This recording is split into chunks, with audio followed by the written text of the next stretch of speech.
নমস্কার। আজকে আমরা টাইম টেকনোপ্লাস্ট এই শেয়ারটি সম্পর্কে একটু আলোচনা করব। টাইম টেকনোপ্লাস্ট মূলত একটি মাল্টিন্যাশনাল কোম্পানি, যে কোম্পানি তৈরি করে টেকনোলজি বেসড পলিমার এবং প্লাস্টিকের কম্পোজিট প্রোডাক্ট তৈরি করে। ভারতবর্ষের বাইরে এশিয়া মহাদেশের মধ্যে 10টি দেশে কোম্পানির প্রেজেন্স রয়েছে। কোম্পানির নিজস্ব 14টি ব্র্যান্ড রয়েছে। গ্লোবালি 900টি ইনস্টিটিউশন কোম্পানির কাস্টমার রয়েছে। কোম্পানির যে সমস্ত মার্কিট ক্লায়েন্ট রয়েছে তাদের মধ্যে রয়েছে BSF, Indian Oil, Gulf, Ashok Leyland, Tata Motor, এই ধরনের মার্কিট ক্লায়েন্ট রয়েছে এই কোম্পানির হাতে। আমরা যদি কোম্পানির ম্যানেজমেন্টের কমেন্ট্রি দেখি তাহলে দেখব কোম্পানির ম্যানেজমেন্টের পক্ষ থেকে বলা হয়েছে কোম্পানি ইয়ার অন ইয়ার বেসিসে গ্রোথ হয়েছে 20%, রেভিনিউ গ্রোথ হয়েছে 17%, ভ্যালু অ্যাডেড প্রোডাক্ট সেগমেন্টে গ্রোথ হয়েছে 25% ইয়ার অন ইয়ার বেসিসে। কম্পোজিট সিলিন্ডার প্রোডাক্ট থেকে 15% ইমপ্রুভমেন্ট হয়েছে এই কোম্পানির। কোম্পানির প্রফিট আফটার ট্যাক্সে সিগনিফিক্যান্ট গ্রোথ হয়েছে 26% এবং ইয়ার অন ইয়ার বেসিসে 50% গ্রোথ হয়েছে। কোম্পানির ম্যানেজমেন্ট গ্রোথের ব্যাপারে একটা সামারি তুলে ধরেছেন ম্যানেজমেন্ট কমেন্ট্রিতে। 9 মান্থ অফ FY24 যদি ভলিউম দেখি তাহলে আমরা দেখব ইয়ার অন ইয়ার বেসিসে গ্রোথ হয়েছে 20%। 9 month of FY24 volume growth যদি দেখি তাহলে দেখব ইয়ার অন ইয়ার বেসিসে 18% গ্রোথ হয়েছে। কোম্পানির রেভিনিউ হয়েছে 13,266 মিলিয়ন, যেটা ইয়ার অন ইয়ার বেসিসে 17% গ্রোথ দেখিয়েছে। 9 মান্থ অফ FY24 যদি রেভিনিউ দেখি তাহলে আমরা দেখব 36,013 মিলিয়ন, যেটা ইয়ার অন ইয়ার বেসিসে 16% বৃদ্ধি পেয়েছে। FY24 3 মাসের এবিটা যদি দেখি তাহলে দেখব 1925 মিলিয়ন, যেটা ইয়ার অন ইয়ার বেসিসে 26% গ্রোথ দেখিয়েছে। আমরা যদি FY24 9 মাসের এবিটা দেখি তাহলে দেখব 5,078, যেটা ইয়ার অন ইয়ার বেসিসে 24% গ্রোথ দেখিয়েছে। আমরা যদি FY24 3 মাসের প্যাট দেখি তাহলে দেখব 916 মিলিয়ন, যেটা ইয়ার অন ইয়ার বেসিসে 50% গ্রোথ দেখিয়েছে। আমরা যদি FY24 লাস্ট 9 মাসের প্যাট দেখি তাহলে দেখব 2181, যেটা ইয়ার অন ইয়ার বেসিসে 40% বৃদ্ধি পেয়েছে। সামগ্রিক যে চিত্র এখানে তুলে ধরা হয়েছে তাতে কোম্পানির পারফরম্যান্স অসাধারণ। কোম্পানির যদি ভলিউম গ্রোথ দেখি ইয়ার অন ইয়ার বেসিসে তাহলে দেখব 20% আপ হয়েছে। ভারতের মধ্যে 22% ভলিউম গ্রোথ হয়েছে এবং ভারতের বাইরের থেকে 16% ভলিউম গ্রোথ হয়েছে। আমরা যদি রেভিনিউ গ্রোথ দেখি ইয়ার অন ইয়ার বেসিসে 17%, ভারত থেকে 19% গ্রোথ হয়েছে এবং ভারতের বাইরের থেকে 14% গ্রোথ হয়েছে। আমরা যদি রেভিনিউ কন্ট্রিবিউশন দেখি ভারতের মধ্য থেকে 65% রেভিনিউ কন্ট্রিবিউশন এসেছে এবং ভারতের বাইরের থেকে 35%। এবিটা মার্জিন ভারতের মধ্যে হয়েছে 14.9%, ভারতের বাইরে হয়েছে 13.8%। প্যাট মার্জিন ভারতের মধ্যে হয়েছে 6.7%, ভারতের বাইরে 7.3%। ক্যাশ প্রফিট মার্জিন ভারতের মধ্যে হয়েছে 9.9%, ভারতের বাইরে থেকে হয়েছে 10.3%। আমরা যদি কোম্পানির টোটাল ইনকাম দেখি তাহলে দেখব ইয়ার অন ইয়ার বেসিসে 17% গ্রোথ হয়েছে এবং কোয়ার্টার অন কোয়ার্টার বেসিসে 11% গ্রোথ হয়েছে। আমরা যদি FY23 থার্ড কোয়ার্টার দেখি তাহলে দেখব টোটাল ইনকাম হয়েছিল 11,307 মিলিয়ন, FY24 সেকেন্ড কোয়ার্টারে 11,945 মিলিয়ন, FY24 থার্ড কোয়ার্টারে সেটা বেড়ে হয়েছে 13,266 মিলিয়ন। আমরা যদি কোম্পানির এবিটা মার্জিন দেখি তাহলে দেখব ইয়ার অন ইয়ার বেসিসে 26% গ্রোথ দেখিয়েছে, কোয়ার্টার অন কোয়ার্টার বেসিসে 15% গ্রোথ দেখিয়েছে। FY23 থার্ড কোয়ার্টারে এবিটা ছিল 1,530 মিলিয়ন, FY24 সেকেন্ড কোয়ার্টারে 1,671 মিলিয়ন, FY24 থার্ড কোয়ার্টারে 1,925 মিলিয়ন। কোম্পানির টোটাল ইনকাম, এবিটা এবং ভলিউম, রেভিনিউ, প্যাট সব দিক থেকেই ভালো পারফরমেন্স করেছে। কোম্পানি যে সমস্ত জিনিস তৈরি করে ড্রাম, কন্টেনার, জেরি ক্যান, ক্যানিপ্যাক, HDPE pipe, energy store device, auto component, এই ধরনের অনেক জিনিস তৈরি করে কোম্পানি। কোম্পানি প্রথম যে পিই ড্রাম লঞ্চ করেছিল স্টিলের বদলে।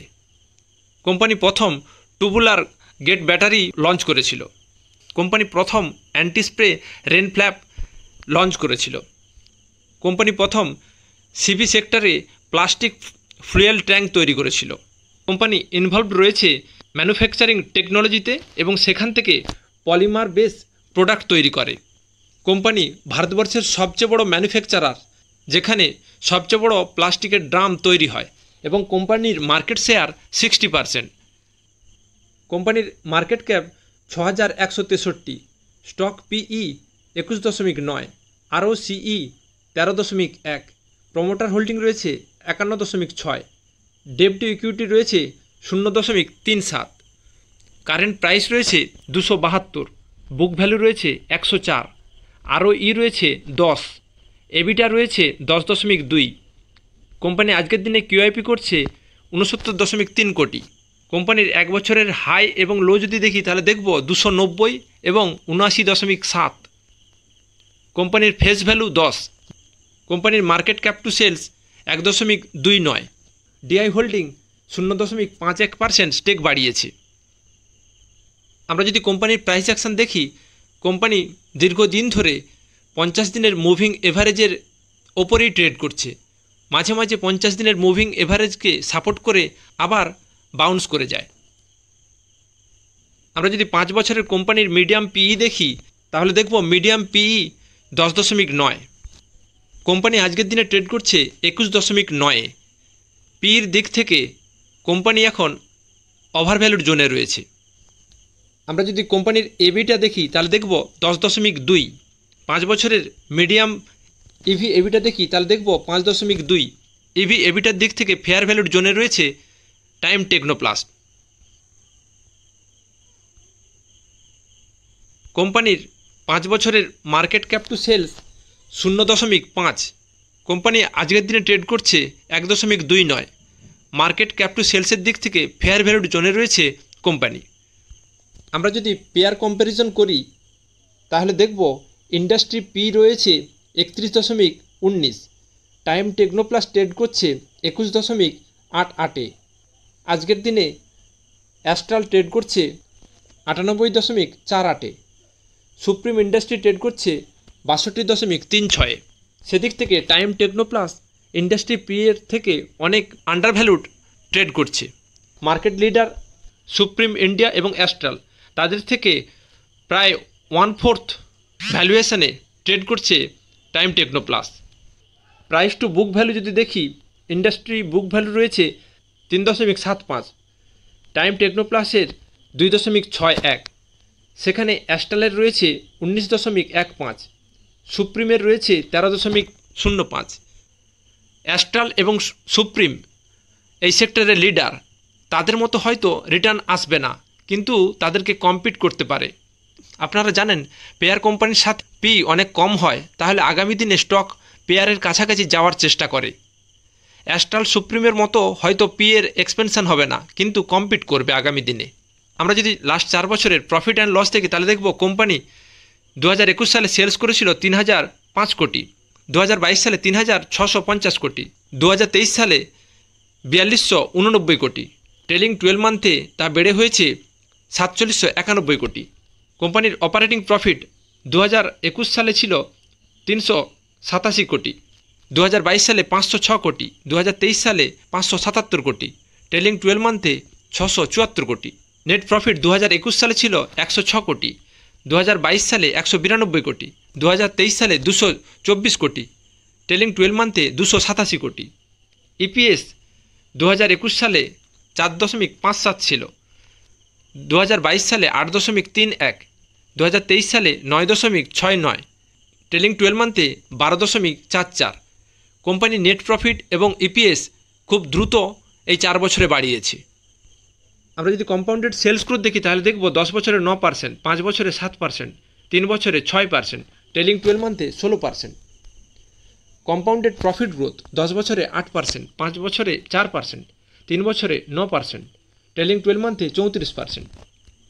স্টক প্রাইস সিএজিআর 10 বছরে 22%, 5 বছরে 28%, 3 বছরে 49%, 1 বছরে 233%।